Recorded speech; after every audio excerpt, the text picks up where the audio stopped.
surveinya dari riset yang dilakukan oleh John Phillips atau kritiknya penerapannya itu dari responden yang dia teliti dalam survei tersebut, dalam artikel tersebut dia bilang bahwa penyelenggaraan program pelatihan itu 100% itu dalam persen 100 responden menyatakan bahwa dia mengevaluasi sampai dengan reaction gitu, tapi sampai dengan menghitung ROI itu cuman dari responden yang dia teliti itu 5 sampai 10%. Nah, ini sebenarnya masih gambaran bahwa penerapannya juga kalau misalnya eh, saya coba validasi begitu ya ke beberapa rekan atau ke beberapa klien yang pernah saya dampingi begitu dalam program pelatihannya juga ini tuh tervalidasi gitu. Jadi mostly hampir sekitar 100 evaluasi. Common lah, umum dilakukan penerapannya dalam hal ini. Terima kasih ada yang tanya konfirmasi lagi.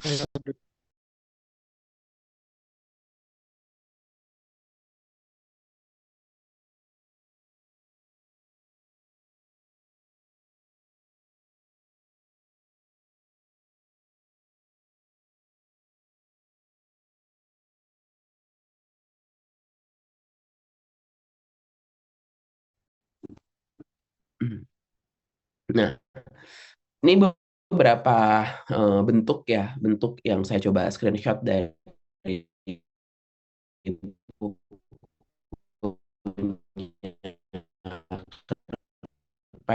Patrick.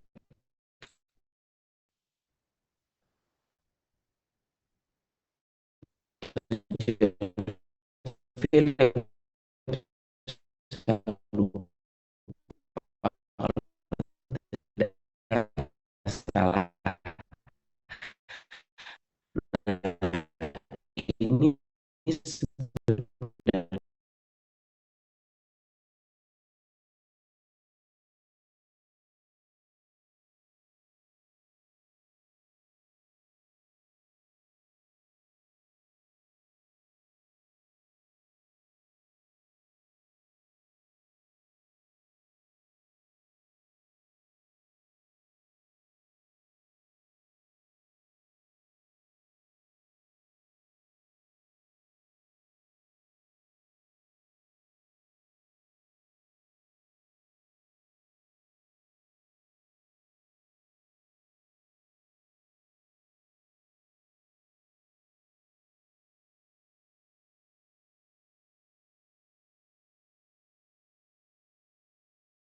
ini maaf gabungan antara kuanti dan kuali begitu ya. Jadi ditanyakan dulu dan kemudian dinilai begitu secara kuantitatif nilainya berapa, tapi di sini juga diberikan komentar. Jadi dalam hal ini langsung tervalidasi dari yang memberikan skor. Kalau misalnya dia isi 2 atau dia isi 3 atau dia isi 5 itu sebenarnya apa yang dia rasakan gitu dari konteks penilaian yang dia lakukan gitu. Jadi ini yang sebelah kanan adalah gabungan antara kuantitatif dan juga kuantitatif dan juga kualitatif gitu. Nah, ada juga sebenarnya bentuknya nggak melulu eh, ada angka gitu ya untuk memberikan informasi bahwa oh nanti ini dalam pengolahannya kami akan mengkuantifikasikan dengan poin-poin tersebut begitu. Ada juga yang sebenarnya bisa teman-teman lakukan adalah seperti ini. Diukur penilaiannya begitu ya. Terus kemudian dari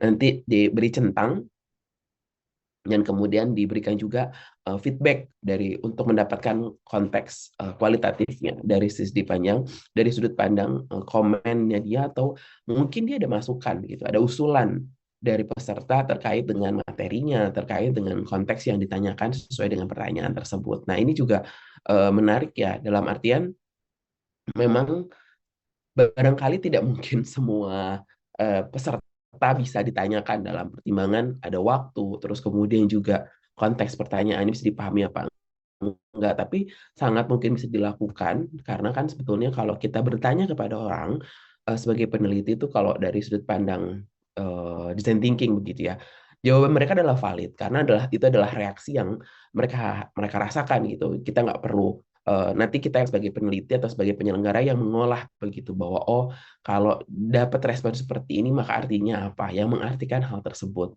Jadi biarkan mereka mengisikan pendapatnya terkait dengan reaksinya mereka dan kemudian nanti kita yang mengartikan maksud dari hal tersebut begitu ya.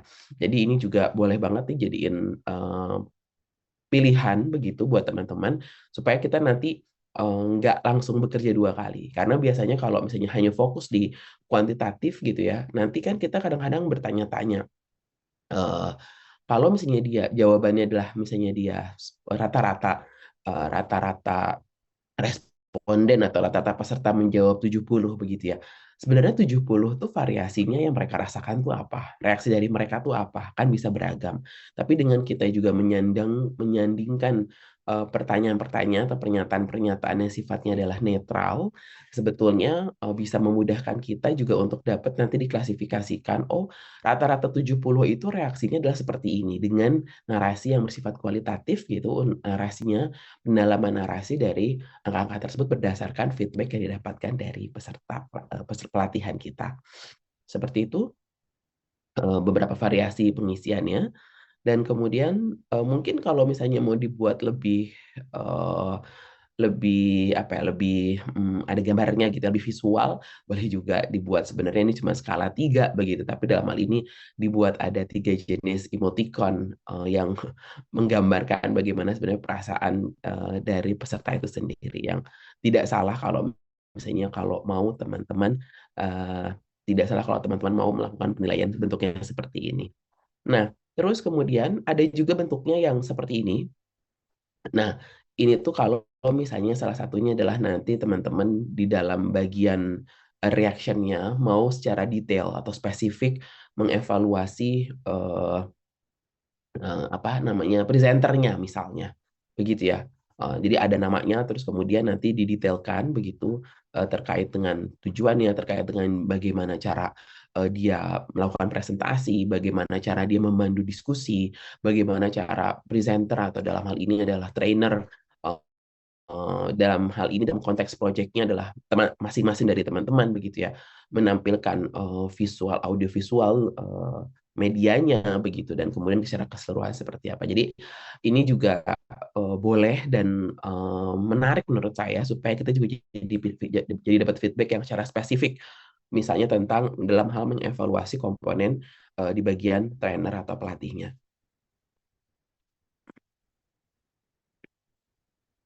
Oke, itu itu adalah untuk level sampai dengan level 1. Sampai dengan ini ada yang mau ditanyakan atau yang perlu dikonfirmasi? Silakan.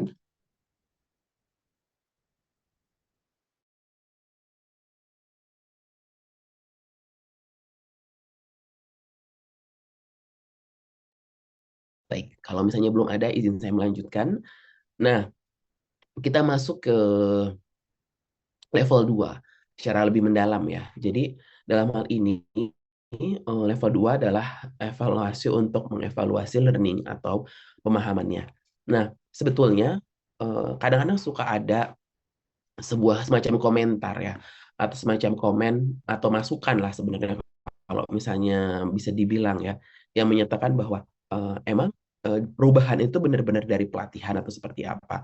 Nah, untuk menjawab hal ini baiknya sebetulnya juga memungkinkan itu tuh pakai namanya yang kalau kemarin saya sudah sebutkan dalam sebuah bagan adalah control group begitu ya untuk menjadikan bahwa yang terjadi perubahan eh, perubahan ini adalah pure atau kita bisa mengontrol memastikan memvalidasi tidak bias begitu benar-benar dari pelatihan. Nah, terkait dengan use control of group ini bisa dengan beberapa cara nanti saya akan coba bantu jelaskan selanjutnya. Hal ini adalah untuk memastikan bahwa oh ada peningkatan dari sudut pandang pengetahuan, keterampilan maupun sikapnya sebelum dan sesudah gitu. Jadi ada maaf, ada assessment sebelumnya dulu, ada pra-assessmentnya dulu begitu sebelum program pelatihannya dilanjutkan, dimulai begitu ya. Nah, terus kemudian, ini juga bisa dimulai dari di mengevaluasi level kedua. Nah, contohnya misalnya kita mau bikin pretest gitu ya. Pretest adalah salah satu cara untuk kontrol grup tadi. Nah, misalnya pretest membandingkan antara pretest dan post-test itu skornya berapa. Jadi kalau misalnya ada peningkatan dari orang-orang yang kita kontrol tersebut, berarti adalah peningkatan tersebut besarannya adalah bisa kita klaim sebagai perubahan karena sudah dilatih begitu secara knowledge-nya, peningkatan secara knowledge maupun keterampilannya. Nah, terus kemudian ini adalah beberapa cara begitu ya tentang eh, untuk bertanya mengenai level yang kedua. Walaupun tentunya dalam hal level kedua ini pasti besar juga kaitannya terkait dengan kontennya ya, mengikuti dengan konten yang akan dilatihkan gitu. Tapi ada beberapa konten misalnya yang apa ya, yang terkait dengan bagaimana sebenarnya kemungkinan knowledge tersebut diaplikasikan di kehidupan nyata mereka atau di dalam realita pekerjaannya mereka. Itu aspek lain yang masuk ke dalam konteks di luar konten materi yang kita sampaikan atau teman-teman sampaikan saat proyek nanti. Gitu. Terus kemudian dalam hal ini kita masuk ke level 3 terkait dengan behavior. Nah, nanti behavior ini memang nggak bisa tiba-tiba langsung begitu ya saat kembali ke tempat kerja atau setelah selesai pelatihan berlangsung begitu ya. Memang perlu menunggu atau memberikan jeda seperti yang saya sudah sampaikan di dalam kolom yang tadi itu ya. Ada jeda berapa lama begitu dalam kita menunggu sampai dengan pelatihan itu berlangsung. Nih, kalau misalnya di dalam sikap dan behavior 2 sampai 12 bulan. Tujuannya apa? Tujuannya adalah untuk memastikan bahwa apa yang dia pelajari ini uh, di internalisasi dulu begitu ya, karena dipahami sudah, diinternalisasi dulu dan secara perlahan-lahan akan berubah sikapnya dia terkait dengan perilaku kerjanya begitu. Nah,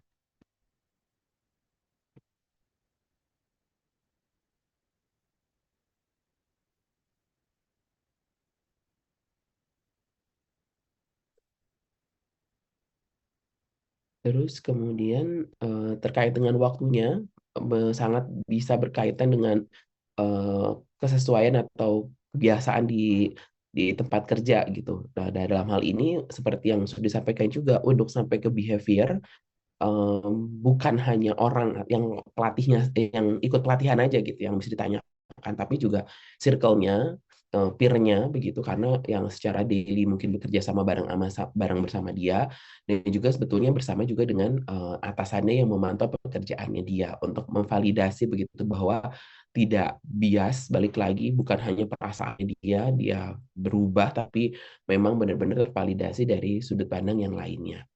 Nah, kemudian terkait dengan result atau hasil juga ini sangat berkaitan dengan konteks orang tersebut begitu ya. Jadi kalau misalnya teman-teman kalau saya lihat dari rancangan program pelatihannya rata-rata di bidang marketing maka si hasilnya juga kaitkan sama elemen-elemen kerja pada aspek marketing tersebut ya yang relate sama bidang kerjanya begitu. Nah, ini untuk memastikan bahwa kita tuh pelatihan tuh bukan hanya sekedar output, bukan hanya pelatihan terselenggara informasi tersampaikan, tugas selesai begitu, tapi juga ada orientasinya kepada hasil. Hasilnya adalah apa? Perubahan yang melekat ke diri mereka itu untuk level 3 dan kemudian hasil atau dampak untuk organisasinya.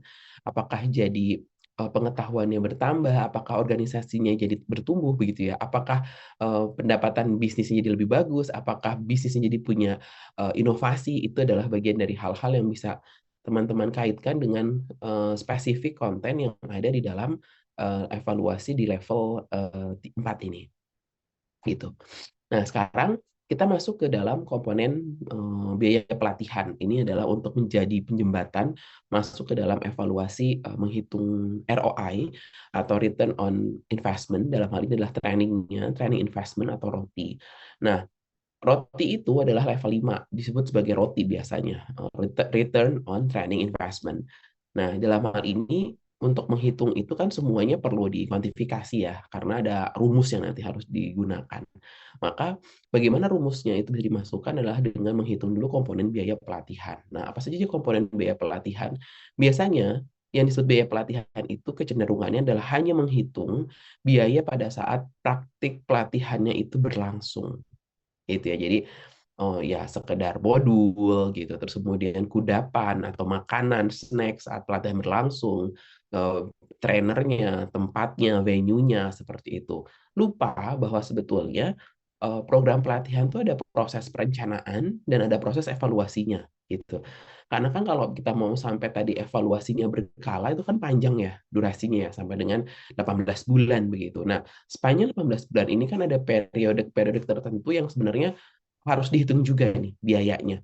Berapa biaya misalnya harus menambahkan pekerjaan, menambahkan beban pekerjaan kepada orang lain, gitu, menambahkan tugas, berapa mungkin harus follow up atau berapa biaya harus mengirimkan mungkin observer atau facilitator pelatihannya observasi langsung. Nah, hal kayak gitu sebenarnya juga perlu dihitung begitu untuk menjadikan bahwa biaya pelatihan ini adalah biaya pelatihan yang benar-benar dari mulai perencanaan sampai dengan evaluasi. Jadi komponen pertama adalah tentang biaya perancangan, pengembangan, dan evaluasi. Berarti bukan hanya biaya pada saat pelaksanaannya saja.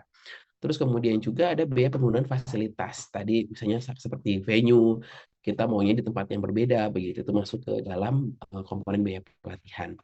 Ada juga biaya pengadaan bahan bagi peserta yang kalau misalnya teman-teman tahu semacam goodie bag begitu, itu kan ada biayanya yang sebenarnya perlu juga dihitung begitu.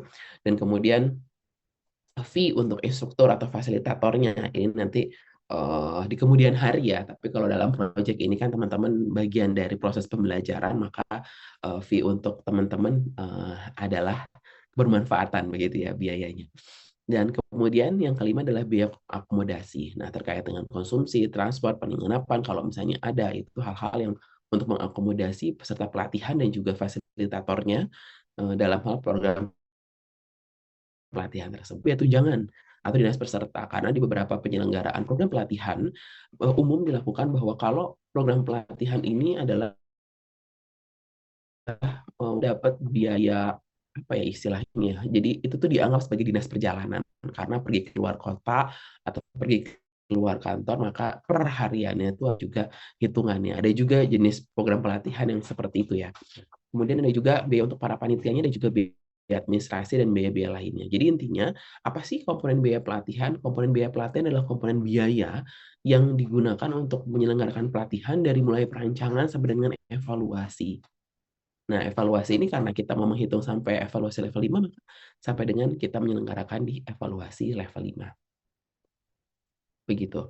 Nah, tadi Fikri nanya, itu penerapannya apa sih? Penerapannya ya kok angkanya jadi presentase? Itu berkaitan dengan tadi sudah saya jelaskan secara prosentase bagaimana responden itu menyelenggarakan pelatihan sampai dengan mengevaluasi di level 5 gitu. Semakin berkurang ya 5-10% kalau dilihat sampai dengan level 5. Apa sih yang menjadi pertimbangan sebuah pelatihan itu dievaluasi sampai dengan level 5 sejauh ini? Dari beberapa literatur yang menjadi pertimbangan adalah kurang lebih 3 hal ini. Pertama, bahwa program pelatihan ini merupakan program dengan nilai investasi besar begitu ya, yang melibatkan banyak karyawan dan keberhasilannya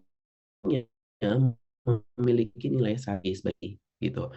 Jadi worth it lah ya sampai dengan 18 bulan secara berkala dievaluasi melibatkan banyak pihak begitu ya, bukan hanya si program pelatihan, bukan hanya si pelatihannya apa peserta pelatihannya aja maupun penyelenggara vendor pelatihannya aja, tapi juga semua pihak circle-nya yang ikut pelatihan jadi ikut gitu. Itu kan banyak pihak yang terlibat, perhitungan juga harus detail begitu. Maka dalam hal ini adalah 3 pertimbangan yang bisa dikedepankan.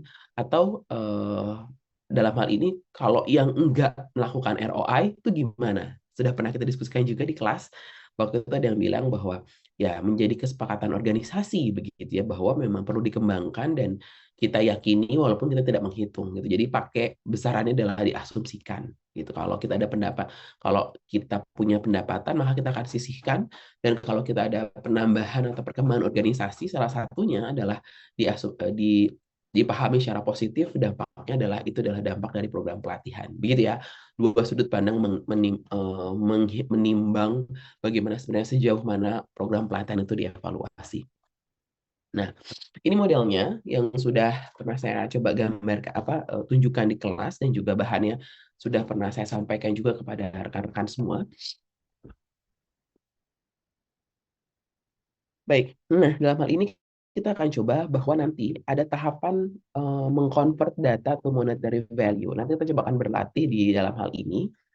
Nah, dalam hal data collection, untuk mendapatkan data-data tadi sampai kita bisa dihitung seperti tadi, sebenarnya bisa macam-macam. Tadi di dalam eh, tadi matriks tadi udah bisa dilihat ya kira-kira caranya apa saja. Jadi level 1 sampai dengan level 4 itu bisa menggunakan ini survei, kuesioner, tes, observasi yang sesuai dengan yang relevan dengan apa yang mau kita evaluasi. Nah, kita masuk ke control group ya, atau dalam hal ini adalah isolasi efek pelatihan. Isolasi efek pelatihan itu adalah si tahapannya, prosesnya itu ada di sini. Di sini. Sorry. Prosesnya adalah ada di sini. Ya, isolate effect program. Isolate effect program kalau kita lihat adalah aktivitas yang kita lakukan setelah kita mengevaluasi di level 4. Gitu ya. Kita prosesnya di situ bersama dengan level 4 atau setelah level 4. Namanya ada isolate effect program. Ini adalah di akhir, di ujung aktivitas data collection. Tujuannya adalah untuk kita mengconvert data to monetary value. Mengconvert data-data yang sudah ada pada level 1 dan level 4 ke dalam aspek yang sifatnya adalah moneter. Begitu. Jadi dalam hal ini kita akan masuk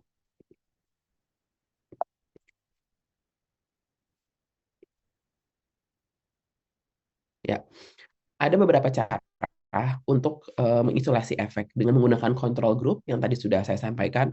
Oh, ada dipisah nih karyawannya. Ada yang ikut pelatihan dan yang nggak ikut pelatihan. Nah, yang ikut pelatihan dipakai pra-assessment dulu nih kalau tadi di level 2.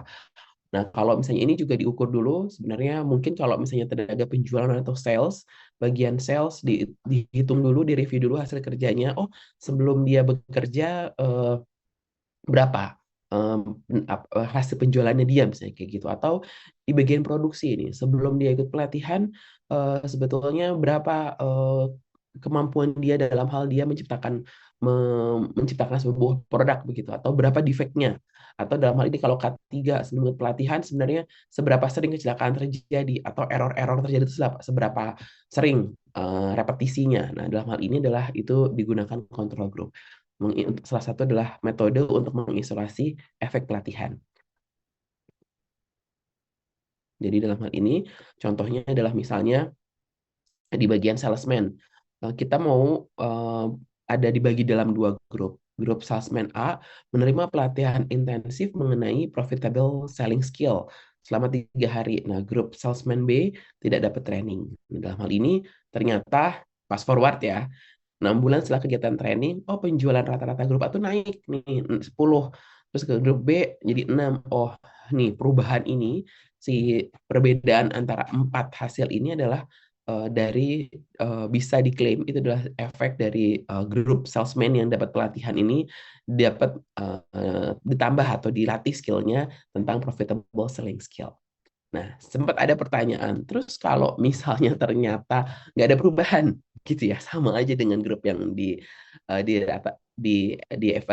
nggak ikut pelatihan gitu. Jadi gimana? Ya berarti itulah feedbacknya, hasilnya gitu, bahwa ternyata pelatihannya tidak merubah skill apapun dari peserta pelatihannya, gitu ya. Jadi kalau ini misalnya contoh ideal dalam hal A dan B, yang A ikut pelatihan dan pas lagi diukur ada peningkatan. Oh, ini peningkatannya adalah hasil dari program pelatihan. Loh, kan ideal banget nih. Ya, ngasih contoh yang ngasih contoh ya yang ideal. Nah, tapi kalau misalnya ternyata nggak ada perubahan gimana ya? Udah itu adalah hasilnya bahwa program pelatihan tidak bisa memberikan penambahan hasil untuk para peserta pelatihannya. Itu aja mengukurnya ya, sesimpel itu. Kemudian yang kedua adalah trend lines. Trend lines ini sebetulnya adalah kita memproyeksikan. Kan kalau teman-teman nih, karena saat ini teman-teman sudah sudah sedang menyusun riset suka pada risetnya adalah pengaruh X terhadap Y atau pengaruh ini terhadap apa gitu ya. Nah, dalam hal ini trendless itu adalah kalau misalnya kita udah punya nih ukuran kuantitatifnya, oh trennya itu dari berdasarkan historical kita yang lalu, trennya itu adalah seperti ini peningkatannya. Kalau kita eh, berapa besar peningkatan dari apa yang mau kita lakukan begitu, trennya seperti itu. Jadi kita kontrol grupnya adalah coba dilihat dulu historicalnya seperti apa. Nah, kalau kita nggak melakukan intervensi apapun, maka trennya akan seperti itu gitu ya. Nah, baru nanti kita cara kita masukkan tuh, kita lakukan pelatihan atau selenggarakan pelatihan baru dalam hal ini, oh ternyata perubahannya adalah itu dipengaruhi karena pelatihan. Ini contohnya gambarnya seperti ini. Misalnya, tapi tentunya ini bisa dilakukan kalau punya historical datanya dulu gitu ya. Jadi mm, data sebelum pelatihannya ini tuh di collect dulu begitu, kemudian kan diukur. Oh, seperti apa nih trennya? Oh, berarti peningkatannya tuh landai seperti itu misalnya ya. Nah, berarti nanti kalau misalnya landai dengan peningkatan seperti ini kita akan naik, tapi naiknya akan segini. Ini namanya proyeksi gitu ya. Nah, terus kemudian diselenggarakanlah pelatihan. Nah, selanjutnya, wah ada peningkatan nih. Nah, disinilah perbedaan dengan yang kita proyeksikan ini yang menjadikan ini adalah bisa claim sebagai dampak dari pelatihan. Itu metode analisis trend line.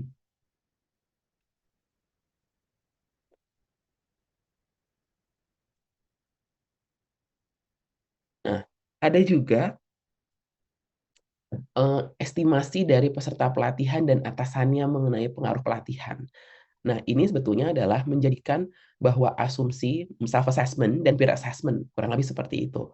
Eh, Terkait dengan apa yang kita rasakan dan apa yang orang lain rasakan terkait dengan hal pekerjaan kita, kinerja kita. Nah, itu juga dalam konteks roti ini bisa digunakan sebagai bagian dari mengisolasi efek gitu. Jadi dalam hal ini ditanyain kepada orang yang ikut pelatihan, menurut kamu gimana? Iya sih, jadi bisa lebih cepat, bisa lebih produktif, bisa lebih paham misalnya kayak gitu.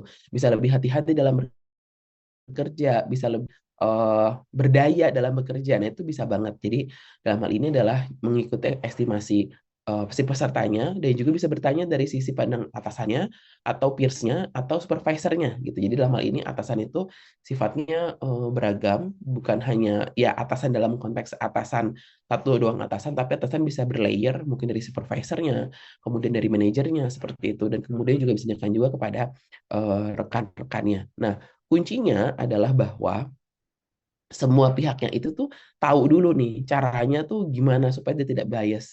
Eh, Rekan kerjanya juga atau atasan atau supervisornya juga tahu bagaimana caranya mengukur perubahannya dia. Jadi disadarkan dulu, nggak tiba-tiba langsung ya apapun jawabannya nggak pernah di brief dulu, nanti tiba-tiba itu adalah valid. Tapi dalam hal ini ada briefingnya dulu karena kalau nggak kayak gitu nanti dia nggak aware juga ya terkait dengan bagaimana kualitas kinerjanya dia sebelum dia ikut pelatihan. Itu kurang lebih terkait dengan trend line. Nah, dari situ baru kita bisa mengukur, memasukkan menjadi angka-angka, disebut sebagai return on training investment. Nah, memahami wawasan mengenai apakah pelatihan yang dilakukan oleh organisasi memberikan hasil yang menguntungkan dibandingkan dengan biaya yang dikeluarkan. Roti yang tinggi menunjukkan bahwa pelatihan tersebut efektif dan menghasilkan nilai tambah yang signifikan bagi organisasi. Sebaliknya, jika rotinya rendah atau negatif, maka organisasi mungkin perlu mengevaluasi kembali program pelatihan untuk memastikan pelatihan tersebut benar-benar bermanfaat dan tepat sasaran. Selain itu, Roti juga membantu dalam mengambil keputusan strategis terkait alokasi anggaran pelatihan di masa depan dengan fokus pada pelatihan yang memberikan dampak terbesar terhadap tujuan organisasi. Sebenarnya maknanya bagus ya untuk menjelaskan Roti ini. Nah, ini kita coba jadi ke sini. Nah, ini ya tadi eh, catatannya. Nah, ini lead Roti itu rumusnya seperti ini. Nah, kita akan coba.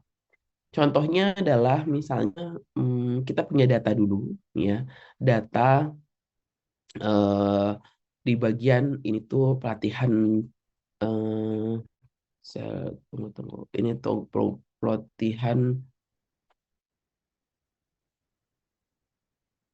sebentar.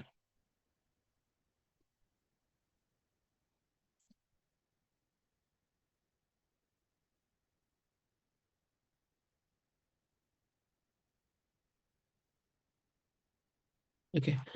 Oh, ini adalah data dari pelatihan para salesman ya. Jadi nah di collect dulu nih datanya, data selama kurang lebih 15 pekan begitu penjualannya seperti apa.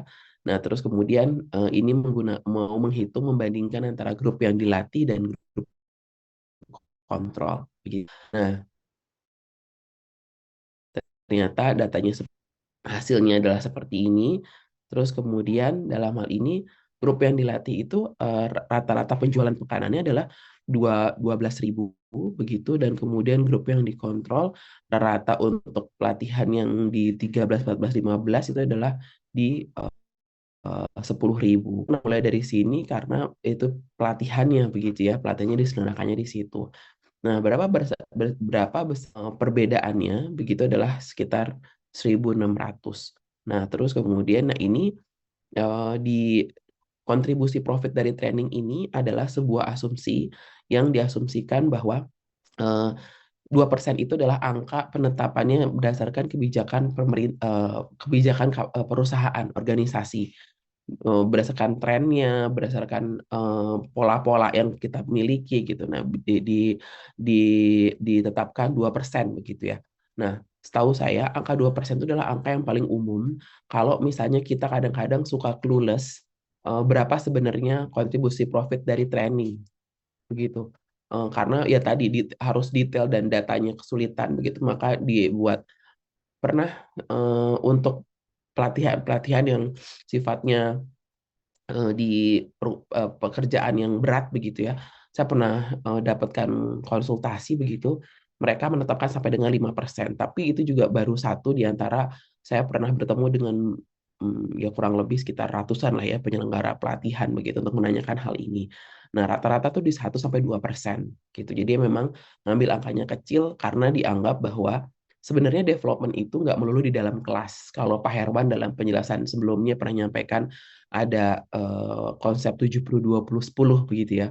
Kan ada porsi yang sebenarnya juga selama bekerjanya, selama dia berinteraksi dengan rekan-rekan kerjanya itu adalah merupakan proses belajar. Nah, dalam hal inilah yang hingga akhirnya yaudah proporsinya adalah diambil 1 sampai 5%. Nah, dalam contoh ini diambil 2%. Nah, terus kemudian dikalikan maka dapatlah 3,25 ini dikali total peserta pelatihan ada 46 peserta, maka didapatlah angka segini, dan kemudian total benefit tahunnya adalah dikalikan 1.495 ini dengan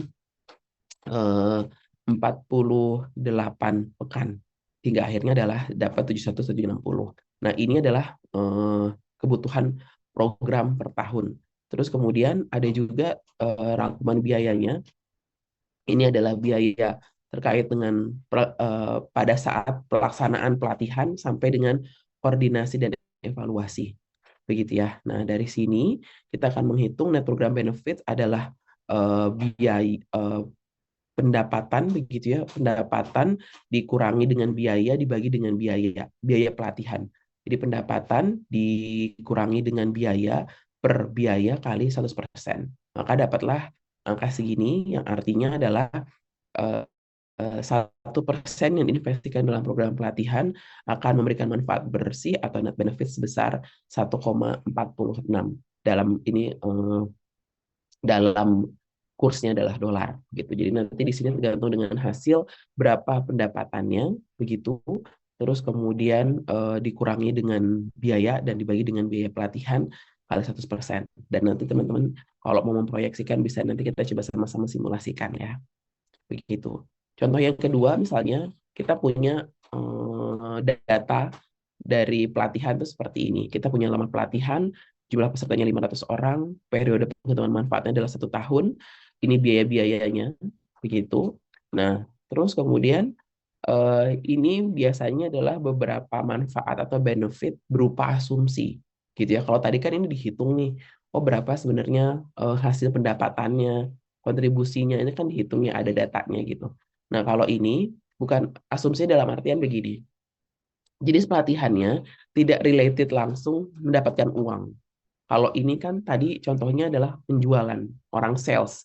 Maka penjualannya ya setiap dia ada penambahan sales kita bisa kuantifikasikan, kan begitu. Tapi kalau misalnya ini contoh pelatihan yang eh, apa ya namanya pelatihan yang jenis pekerjaannya tuh tidak langsung directly dia adalah bisa dikuantifikasikan. Contohnya misalnya kayak pelatihan untuk teman-teman pemasar yang di bagian back office-nya misalnya kayak gitu, atau teman orang-orang HR, orang-orang bagian keuangan. Nah, itu kan pelatihan yang perlu untuk dilakukan, perlu untuk diselenggarakan untuk peningkatan skill, tapi dalam hal kita menghitung manfaat secara biayanya, kita tuh bisa challenging dalam hal mengkuantifikasikannya. Maka digunakan adalah ukuran-ukuran, contohnya adalah penghematan tenaga kerja. Nah, maksudnya penghematan tenaga kerja adalah gimana sebetulnya eh, kalau misalnya dia keluar dan kita harus rekrut lagi bagian yang sejenis, kita tuh butuh biaya juga kan. Nah, itu dihitung dari situ.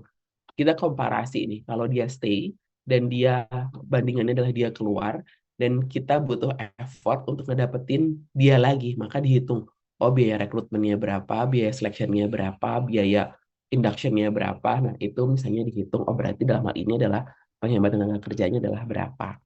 Ada juga dalam hal peningkatan produktivitas begitu. Nah, jadi terkait dengan dilatih sama dengan adalah perhatian dari organisasi, dan dengan perhatian tersebut dia jadi lebih meningkat produktivitasnya. Nah, itu dihitung gitu.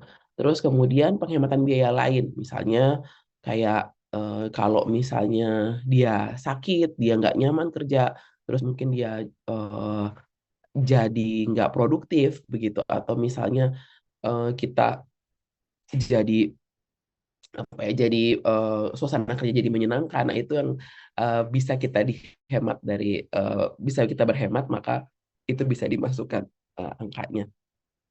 Atau juga misalnya dengan pelatihan ini memang nggak langsung kita dapat uang gitu ya, kayak tadi orang sales, kayak tadi orang K3, kayak tadi misalnya orang produksi. Tapi dalam hal ini orang-orang yang karyawan atau peserta pelatihan yang dilatih meningkatkan punya jadi skill nambah, jadi dia tuh jadi bisa punya inisiatif sehingga perusahaan bisa dapat another income gitu, atau perusahaan bisa dapat misalnya hibah, atau perusahaan bisa punya unit bisnis baru misalnya kayak gitu. Nah, potensi untuk dapetin itu yang dihitung untuk masuk ke dalam manfaat biaya pendapatan lain. Nah, ini menjadi menarik teman-teman, yang sebetulnya memang perlu pemahaman terkait dengan bisnis acumen begitu ya, dan kemudian juga perlu pemahaman dalam artian bahwa oh sebenarnya suatu hal itu nggak ada yang sia-sia tapi juga butuh ada konteks validasinya begitu ya. Nah, ini juga bisa digunakan untuk mengisikan manfaat-manfaat ini begitu. Terus kemudian nanti baru kita hitung rotinya dengan tadi teori yang tadi, dan kemudian payback period adalah dengan menghitung biaya dibagi dengan manfaat bulan. Ini kan tadi biaya perhitungannya adalah 12 bulan. Seperti itu. Nah, dikutip dari Deloitte bilang bahwa organisasi yang melakukan ROI pada program pelatihan mereka memiliki kemungkinan 20% lebih tinggi untuk melaporkan peningkatan produktivitas dibanding dengan perusahaan yang tidak melakukan pengukuran ROI. Ini dari Deloitte. Kenapa hal ini bisa terjadi?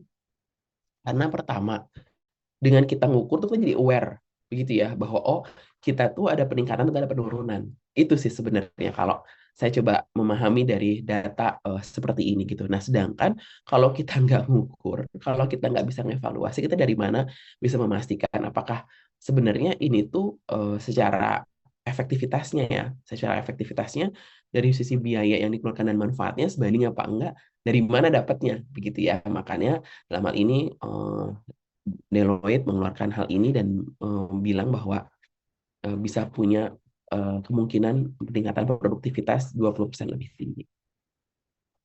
Nah, sebagai penutup, nanti teman-teman silahkan coba lakukan exercise begitu ya. Ini semacam rancangan. yang bisa teman-teman lakukan untuk dalam hal mengevaluasi level 1 sama dengan level 5 begitu. Terus kemudian ini ke kanan adalah kontennya, misalnya terkait dengan tujuan dari level 1 dan level 5 itu apa, gimana cara mengukurnya, apa metode dan instrumennya, dari mana datanya, kapan dilakukannya, dan siapa yang bertanggung jawab terkait dengan evaluasi level tersebut. Sebagai contoh misalnya seperti ini. Ini adalah sebuah eh, pelatihan terkait dengan ini tuh pelatihan hmm, simple tentang apa ya? Saya juga agak lupa nih pelatihan. Oh, ini kayaknya untuk para ini deh, untuk para tenaga sales gitu ya. Eh, untuk para salesman, sales girl gitu. Level dicoba untuk ini rancangan evaluasi level 1 sama dengan level 5-nya. Nah, di level 1 tujuannya adalah apa? Untuk mendapatkan reaksi begitu ya. Dan kemudian ada nanti untuk mengevaluasi action items-nya tuh apa saja. Cara mengukurnya adalah memberikan rating 1 sampai 5 begitu. Nah, kalau action items-nya sifatnya adalah pilihannya ya atau tidak. Instrumennya apa? Pakai kuesioner. Kapan sumber datanya dari mana, dari para partisipan yang dilakukan di hari ketiga gitu. Jadi waktunya kapan? Akhir program di hari ketiga. Siapa yang bertanggung jawab adalah fasilitatornya gitu ya. Jadi panitia lah kalau misalnya disebut, atau mungkin bagian dari LND, PIC dari LND-nya. Nah, di level 2 ada mengevaluasi learning. Nah, itu secara konten ceritanya dia adalah learn to use 5 simple skills. Jadi bagaimana sebenarnya dia bisa melakukan keterampilan yang simple gitu. Nah, terus kemudian cara konteks pengukurannya apa? Lulus atau tidak pada skill yang dipraktiskan. Metodenya apa? Nah, dia langsung observasi. Jadi dilihat langsung oleh fasilitatornya.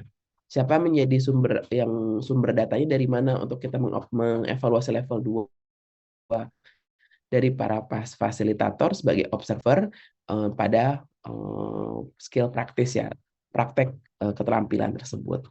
Kapan dilakukannya? Di hari kedua. Berarti ini contohnya adalah misalnya ada 2 hari pelatihan, nah di hari keduanya langsung diobservasi sama si fasilitatornya. Siapa yang bertanggung jawab? Fasilitatornya gitu ya. Nah, masuk ke level 3. Level 3 adalah terkait dengan application dan implementation. Nah, jadi gimana sebenarnya apa namanya penerapan dari 5 simple skill-nya tadi gitu. Nah, tujuannya adalah terkait dengan bagaimana ada sekitar setengahnya lah dilakukan begitu pada dalam hal dia menawarkan kepada konsumennya begitu. Nah, cara mengukurnya apa? Terkait dengan verbal feedback, berarti dalam hal ini ada wawancara begitu, dan kemudian eh, dari 5 item tersebut dibuat skala 1 sampai 5. Nah, ini namanya follow up session, ini namanya follow up questionnaire. Gitu, jadi dia bikin kuesioner. Nah, kalau ini follow up session, ditanya langsung ya, karena kan verbal feedback.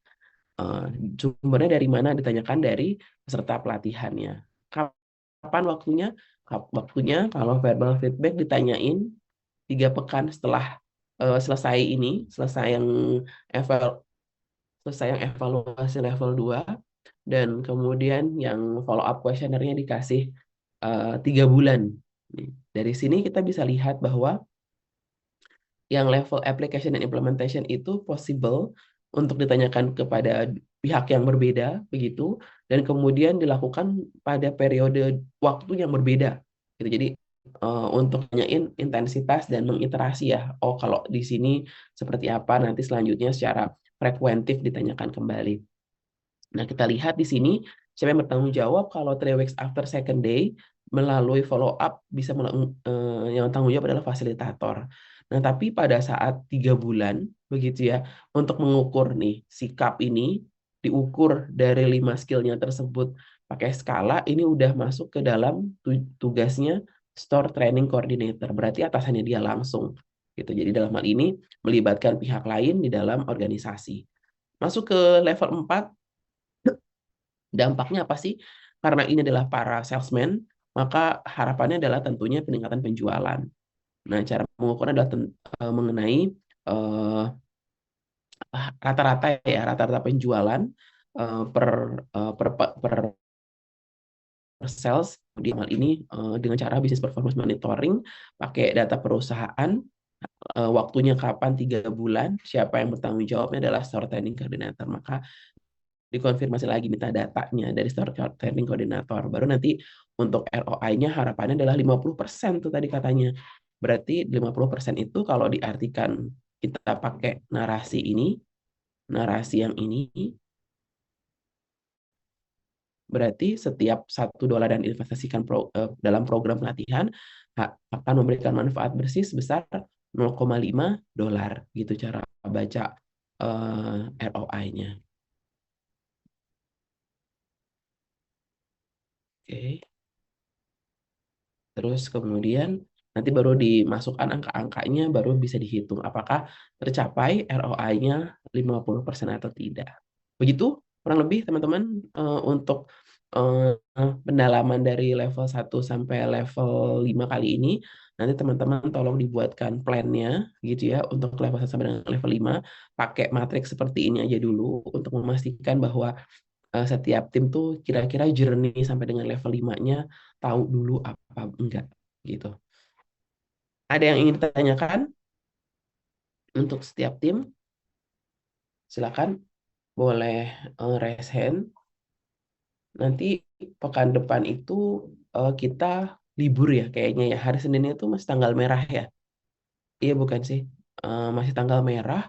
Kalau gitu sebenarnya daripada daripada eh, baru pekan ke depannya lagi, saya berharap kita punya hari pengganti ya. Kalau gitu, saya boleh minta bantuannya kira-kira teman-teman hari kosongnya apa. Ingat saya Selasa ya, ada yang kosong ya.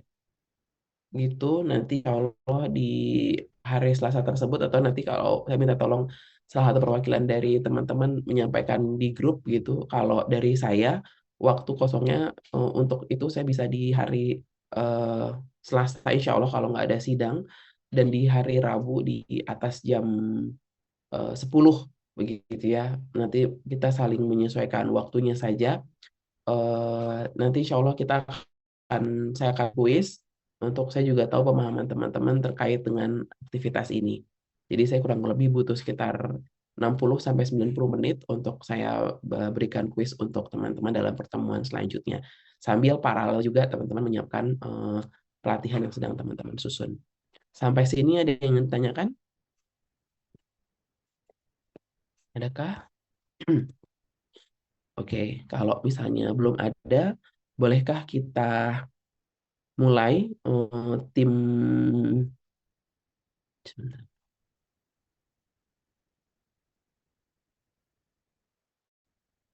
tim Glowmax ya untuk mempresentasikan bagaimana tadi poin-poin terkait dengan mitranya siapa, terus kemudian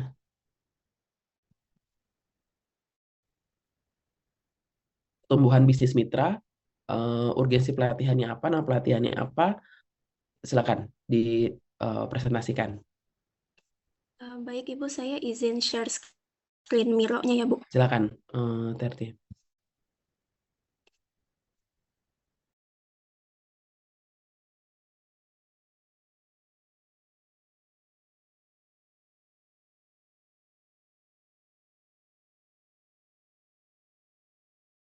Apakah sudah terlihat? Sudah bisa terlihat.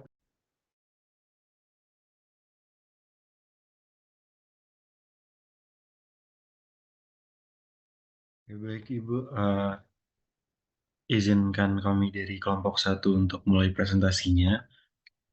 Assalamualaikum warahmatullahi wabarakatuh.